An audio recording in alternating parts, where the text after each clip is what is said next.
Halo semuanya, kembali lagi di video analisa fundamental bersama Amandana. Ini adalah analisa fundamental dan kalender ekonomi yang berlaku dari tanggal 4 sampai 8 Juli 2022 ataupun di minggu pertama di bulan Juli 2022. Seperti biasa, jika teman-teman suka dengan video analisanya, jangan lupa klik tombol like-nya, subscribe, hidupkan lonceng notifikasi supaya teman-teman tidak ketinggalan video yang baru dari Amandana. Dan jangan lupa di-share juga ke teman-teman yang lain yang sekiranya perlu analisa fundamental dan juga kalender ekonomi yang berlaku di minggu ini.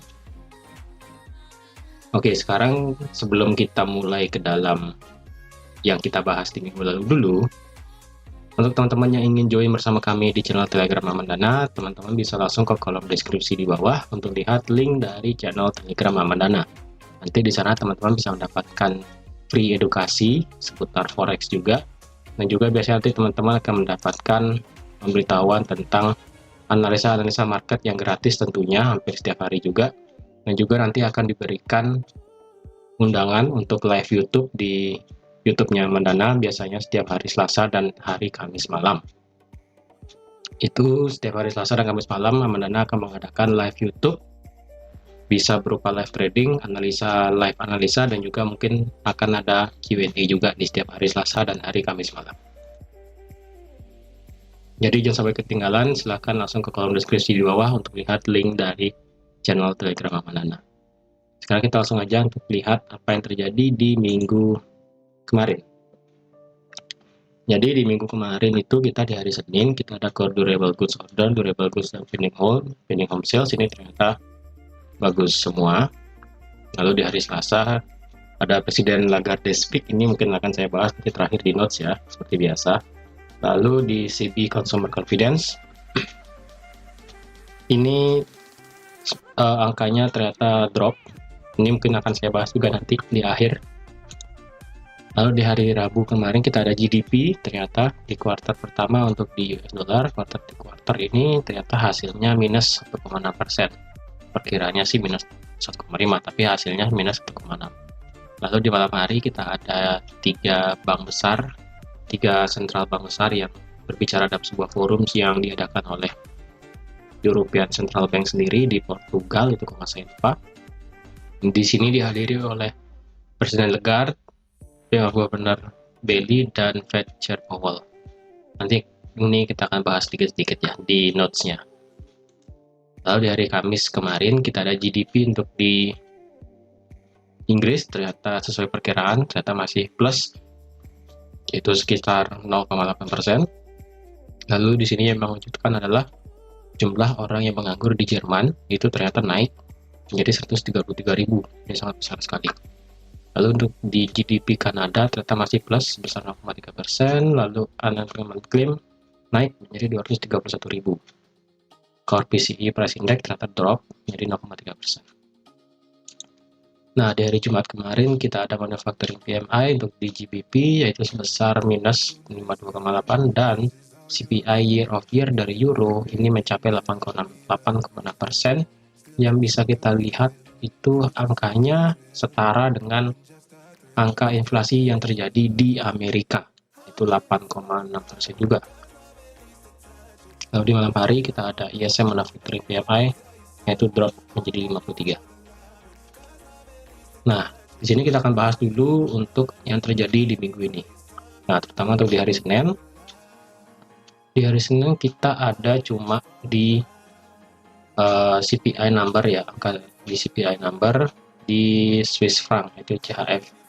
Kenapa sekarang saya mulai concern terhadap pair CHF ini? Karena seperti yang kita tahu bahwa di beberapa minggu sebelumnya negara Swiss itu ataupun SNB, Swiss National Bank, itu menaikkan suku bunganya sebesar 50 basis point yang akhirnya menjadi minus 0,25%, seperti itu. Jadi di sini CPI untuk di tingkat inflasi yang ada di negara Swiss diperkirakan akan naik menjadi 3,2%. Dan teman-teman perlu ingat juga bahwa market dari US dollar di hari Senin, market Amerika di hari Senin itu libur karena hari kemerdekaan dari Amerika Serikat itu sendiri, seperti itu. Lalu di hari Selasa kita ada RBI interest rate decision yang dimana diperkirakan akan naik sebesar 50 basis point. Jadi yang dimana juga di sini dari yang sebelumnya 0,85 lalu dia menjadi 1,35%. Lalu di malam harinya kita ada di sore hari tepatnya, di sini siang hari ya. Di sore hari kita ada composite PMI dan service PMI dari pound sterling. Nah, di hari Rabunya itu kita ada construction PMI, ISM service PMI, dan JOLTS job opening. Nah, seperti yang teman-teman tahu bahwa di minggu pertama di setiap bulan pasti akan ada NFP seperti itu. Dan juga di hari Kamis kita ada FOMC meeting minutes, ya diperhatikan nanti nih jam 2 pagi. Lalu di malam hari kita ada ADP non-farm employment change, yaitu diperkirakan naik 200.000.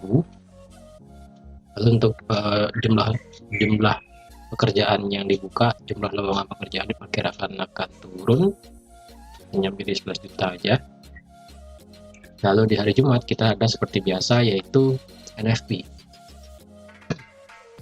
Seperti yang sudah saya kasih tahu sebelumnya, untuk teman-teman membaca NFP itu harus biasanya kalau teman-teman membaca NFP yang sudah saya kasih tahu adalah teman-teman baca dulu berapa average hourly earning berdasarkan monthly dan tahunnya, secara bulan dan secara tahunnya. Setelah itu baru dipadukan dengan non-farm payroll-nya, lalu yang terakhir adalah tingkat penganggurannya. Jika hasilnya di atas dari perkiraan, maka pasti US dollar pasti itu akan naik. Tapi khusus untuk NFP kali ini, mungkin teman-teman cukup lihat dua aja ya, antara non-farm payroll dan unemployment rate. Kenapa? Kalau bisa saya kasih tahu sekarang, isu daripada yang terjadi di dunia saat ini tidak lebih adalah kekhawatiran terjadinya inflasi yang besar-besaran, which is itu sudah terjadi sebenarnya, dan yang akan terjadi yaitu resesi di suatu negara yang inflasinya tinggi seperti itu, dan juga stagflasi. Nah, di sini untuk NFP di minggu ini mungkin teman-teman bisa perhatikan angka NFP dan tingkat penganggurannya. Kenapa? Karena kalau di Amerika Serikat sendiri tingkat inflasinya sendiri sudah tinggi, ya sudah 8,6% seperti Euro. Berbeda dengan di di Inggris yaitu 9,1. Jadi di sini perlu perhatikan teman-teman adalah NFP-nya berapa. Di sini juga diperkirakan adalah sebelumnya aja yaitu 390.000 dan sekarang diperkirakan drop menjadi 275.000 dengan harapan tingkat penganggurannya masih sama yaitu 3,6%. Which is ini sedikit lebih sedikit dari yang sebelumnya. Sebelumnya angka NFP ini masih tinggi yaitu 350.000, tapi sekarang malah drop menjadi 275.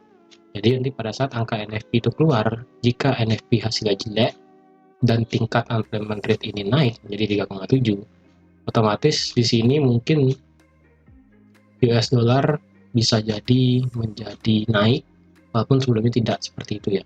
Karena mengapa? Karena tujuan dari The Fed itu adalah menaikkan suku bunganya. Kenaikan suku bunga itu pasti ada dampaknya seperti itu. Nanti dampaknya kita akan lihat di notes ya. Jadi mungkin untuk di minggu ini teman-teman cukup lihat angka NFP dan unemployment rate. Tingkat penganggurannya berapa seperti itu. Jika di atas perkiraan dan unemployment rate-nya tingkat penganggurannya masih sama, berarti masih teman-teman bisa pasti bagus seperti itu. Lalu di Kanada kita ada tingkat pengangguran dan tingkat jumlah orang yang bekerja. Tingkat pengangguran di Kanada diperkirakan masih sama dan dengan tingkat orang yang bekerja di sini cukup rendah seperti itu. Nah, sekarang kita akan bahas dari notes yang minggu lalu terjadi dan mungkin akan berefek sampai di minggu ini. Kalau kita lihat kenaikan suku bunga di sini nomor 1 ya. Nomor 1 kita lihat dulu. Kenaikan suku bunga ECB memunculkan kekhawatiran krisis obligasi baru. Lalu dibarengi dengan nomor 2 yaitu rekor inflasi mengajukan kenaikan suku bunga ECB yang lebih besar. Nah, di sini maksudnya adalah kalau teman-teman perhatikan ya, seperti yang sudah saya kasih tahu tadi di slide-nya, di datanya itu adalah tingkat inflasi dari Eropa yaitu sebesar 8,6%. Dan seperti yang sudah saya kasih tahu juga di 2 minggu yang lalu kalau nggak salah, itu sudah saya kasih tahu bahwa pada saat rapat meeting dari ECB press conference-nya itu sudah saya kasih tahu bahwa di bulan Juli ECB akan menaikkan suku bunganya sebesar 25 basis point dan akan menaikkan suku bunganya lagi sebesar yang lebih besar tepatnya. Nah, sekarang karena data inflasi ini besar, yaitu 8,6%, yang itu sangat tinggi sekali, jadi bisa dibilang para investor, para pejabat dari ECB yang lain mengharapkan ketika nanti di bulan Juli, bukan hanya sekedar 25 basis point aja, tapi diharapkan akan menaikkan suku bunganya langsung menjadi 50 basis point, sehingga nanti suku bunga dari ECB kemungkinan bisa menjadi 0,5%. Tetapi jika ECB terlalu mendadak dalam menaikkan suku bunganya, dalam artian itu secara agresif seperti The Fed, ini akan memunculkan kekhawatiran krisis obligasi baru. Seperti yang kita tahu bahwa ketika suku bunga bank itu naik, maka orang-orang pasti akan beralih ke obligasi. Para investor akan banyak membeli obligasi, sehingga krisis obligasi baru itu mungkin akan banyak terjadi di bank-bank yang ada di Eropa, baik itu di Italia, di Jerman, Spanyol, dan sebagainya. Jika nilai obligasi itu terlalu tinggi, maka takutnya di negara tersebut perekonomiannya pasti akan stuck, bisa menurun seperti itu. Takutnya seperti itu. Tapi kita tunggu aja bagaimana sikap dari ECB. Mungkin akan ada berita-berita lagi di minggu ini atau bahkan di minggu depan sebelum rapat dari ataupun keputusan dari ECB dalam menaikkan suku bunganya di bulan ini itu berapa, seperti itu. Jadi kita tunggu aja nanti berita-beritanya seperti apa. Lalu kita lihat di nomor 3 dan 4. Pejabat The Fed menjanjikan kenaikan suku bunga mendorong kembali kekhawatiran resesi. Powell memperingatkan kemungkinan perlambatan pertumbuhan dari kenaikan suku bunga yang agresif. Nah, di sini salah satu pejabat The Fed, mungkin beberapa pejabat The Fed itu menjanjikan nanti di bulan ini, seperti yang sudah saya kasih tahu juga di analisa fundamental 2 minggu yang lalu mungkin, yang saya bilang pada saat rapat FOMC itu pada saat itu The Fed dalam artian Jerome Powell mengemukakan bahwa di bulan Juli akan ada kenaikan sebesar 50 basis point atau enggak 75 basis point. Nah, ketika The Fed itu menaikkan suku bunganya, di sini ada kekhawatiran yaitu terjadi resesi. Resesi itu terjadi jika tingkat GDP dari suatu negara tersebut minus sebanyak 3 kali. Seperti yang kita tahu bahwa sesuai data yang sudah saya kasih tahu tadi, GDP di Amerika sudah minus 1,6%. Jadi jika nanti memang benar di bulan ini The Fed menaikkan suku bunga yang menjadi 75 basis point, maka seperti yang sudah Powell katakan, memperingatkan kemungkinan terjadinya perlambatan pertumbuhan ekonomi. Walaupun Powell sudah katakan di minggu lalu juga bahwa Amerika itu memiliki sistem dalam artian itu perekonomian yang masih strong. Tingkat pengangguran masih rendah dan tingkat jumlah orang yang bekerja masih tinggi. Tapi tingkat inflasi itu sangat tinggi. Seperti itu. Jadi dikhawatirkan nanti resesi itu bisa menjadi nyata ketika memang suku bunga, dalam artian kenaikan suku bunga itu dilakukan secara agresif oleh The Fed itu sendiri, seperti itu. Lalu nomor 5, di sini BOJ berjanji untuk menjaga kebijakan yang mudah karena Jepang tidak terlalu terpengaruh oleh inflasi global. Nah, seperti yang kita tahu bahwa BOJ, Bank of Jepang sendiri menjadi salah satu bank yang tidak akan menaikkan suku bunganya untuk saat ini. Akan tetap menjaga ultra monetary policy-nya. Ultra low monetary policy dalam artian kebijakan moneter yang super rendah. Oleh karena itu, Jepang sendiri tidak mau yang namanya menaikkan suku bunganya, karena dari Jepang sendiri seperti yang kita tahu bahwa yen merupakan salah satu aset safe haven, yang dimana kalau kita lihat yen menjadi salah satu alternatif ketika ketidakstabilan ekonomi itu terjadi di dunia, maka orang-orang pasti akan lebih mengincar yen. Oleh karena itu, dengan tetap menjaga suku bunganya masih minus 0,1, maka orang-orang masih lebih tertarik untuk mengambil yen daripada mata uang lain ketika terjadi ketidakstabilan ekonomi seperti saat ini, yang dimana market itu panik, market itu takut ketika terjadi yang namanya inflasi yang tinggi hampir di semua negara, yang dimana dapat menimbulkan yang namanya resesi hampir di seluruh negara juga. Seperti itu. Jadi BOJ tetap tidak akan mau menaikkan suku bunganya untuk saat ini. Oke. Nah, di nomor 6, ekonomi Inggris menghadapi ancaman ganda dari lonjakan inflasi dan risiko resesi. Jadi seperti kita tahu bahwa tingkat inflasi di Inggris itu 9,1, tapi dengan tingkat GDP dia masih plus, belum minus ya, masih plus, jadi resesi itu mungkin belum dilihat secara nyata, mungkin masih kabur ya. Berbeda halnya dengan di Amerika seperti itu. Karena sikap dari BOE sendiri, Bank of England sendiri, dia menaikkan suku bunganya itu pelan-pelan, tidak seagresif seperti the Fed. Walaupun dengan risiko nanti diperkirakan bulan Oktober nanti tingkat inflasi di Inggris itu mencapai 11% lebih, bahkan hampir ke 12%, seperti itu. Tapi sekali lagi kita tunggu aja nanti bagaimana sikap dari BOE, apakah mampu menurunkan inflasi atau tidak. Lalu nomor 7, Kepala Bank Sentral Global mengatakan mereka harus memprioritaskan pertarungan inflasi di atas pertumbuhan ekonomi. Nah, di sini maksudnya adalah inflasi sekarang itu terjadi karena sehabis pandemi, yang dimana supply dan demand itu tidak bisa sesuai. Dimana kalau kita tahu pada saat pandemi, kita terlalu banyak supply, permintaan sedikit. Oleh karena itu harga drop.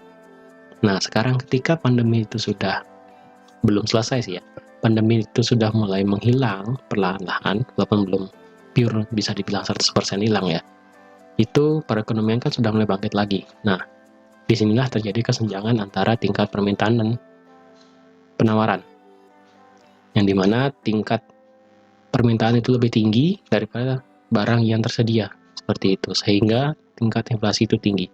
Plus ditambah juga adanya invasi dari Rusia dan Ukraina, sehingga kalau kita lihat tingkat inflasi ini lebih didominasi oleh yang namanya harga pangan dan harga energi. Seperti itu. Karena faktor daripada invasi Rusia dan Ukraina ini sangat berdampak terhadap harga energi, yang dimana itu adalah bensin, oli, dan sebagainya, dan juga harga pangan, seperti harga bahan pangan, harga makanan, minuman, pokoknya semua kegiatan sumber pangan, seperti itu. Jadi bisa dibilang tingkat inflasi sekarang yang terjadi di dunia itu akibat dari pasca pandemi dan dari invasi Rusia ke Ukraina, seperti itu. Lalu yang terakhir adalah RBA akan menaikkan suku bunga sebesar 50 basis poin lagi di bulan Juli. Nah, seperti yang kita tahu bahwa nanti di hari Selasa di siang hari kita akan melihat adanya RBA interest rate, dan kemungkinan akan naik menjadi 50 basis poin yang berguna untuk menekan inflasi supaya tidak terlalu tinggi lagi. Kalau kita lihat inflasi di Australia sih tidak begitu tinggi dibandingkan negara-negara Eropa, tapi sikap RBA sudah mulai agresif untuk menaikkan suku bunganya, bahkan bisa mencapai 3% di tahun ini, seperti itu. Nah, di sini juga kita bisa lihat kalau ECB saat ini masih 0%, yang dimana nanti next meetingnya itu adalah tanggal 21 Juli. Jadi bisa dipastikan nanti mungkin pada saat sebelum meeting ini nanti saya akan bahas bagaimana sikap dari ECB itu sendiri dan dibandingin dengan The Fed. Kan sudah 7 nih dekat, seperti itu. Lalu juga yang dekat ini adalah nanti RBA di tanggal 5, lalu Bank Kanada tanggal 13, dan RBNZ tanggal 13 juga. Bank of Jepang tanggal 21 dibarengi dengan ECB. Nah itu aja sih, seperti itu. Jadi bisa dibilang untuk saat ini tingkat dari suku bunga bank ini hanya Bank of Jepang aja yang belum mau menaikkan suku bunganya sampai saat ini. Mungkin sampai akhir tahun mungkin seperti itu. Karena dia lihat bahwa Jepang belum terlalu berpengaruh terhadap tingkat inflasi global. Walaupun memang Jepang sendiri demi menjaga kestabilan ekonomi harus bertahan di tengah gempuran inflasi dan di tengah berusaha untuk menaikkan pertumbuhan ekonominya. Seperti itu. Oke, jadi teman-teman sekian aja untuk analisa fundamental dan kalender ekonomi kali ini. Jadi bisa dipastikan untuk di minggu ini kita lebih melihat daripada RBA, yang dimana RBA-nya itu di hari Selasa, ya di hari Selasa, lalu juga ada tadi di hari sebelum di hari Kamis, hari Jumat, itu karena ada NFP juga, seperti itu. Jadi perhatikan nanti teman-teman yang trading di US dollar dan di Australia dollar, seperti itu. Oke teman-teman, sekian aja untuk video analisa fundamental dan kalender ekonomi di minggu ini. Terima kasih sudah like, share, dan subscribe juga. Jika teman-teman ada pertanyaan, jangan lupa langsung aja ke kolom komentar. Nanti kita akan bahas bareng-bareng mengenai pertanyaan teman-teman semua. Jadi sekali lagi terima kasih dan sampai jumpa di analisa fundamental minggu depan. Bye-bye.